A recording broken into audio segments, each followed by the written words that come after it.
হে আল্লাহ, একমাত্র আপনার কাছেই আমি আমার দুর্বলতার কথা জানাচ্ছি, এবং একমাত্র আপনার কাছেই আমি আমার অভাবের কথা জানাচ্ছি, এবং মানুষের নিকট আমার অসম্মানের কথা একমাত্র আপনাকেই বলছি। হে আরহামার রাহিমিন, আপনিই তো প্রতিটি দুর্বল ব্যক্তির রব, এবং আপনিই আমার রব। আপনি কার কাছে আমাকে ছেড়ে দিলেন? এমন অচেনা মানুষদের কাছে যারা আমার ক্ষতি করতে চায়, নাকি এমন শত্রুর কাছে যাকে আপনি আমার চেয়ে অধিক শক্তি দিয়েছেন?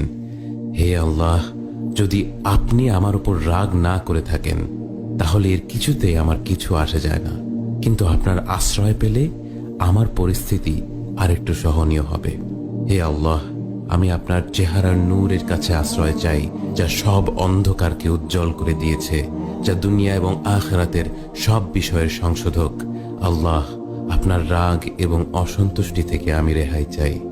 আল্লাহ, এ সব কাজ Likey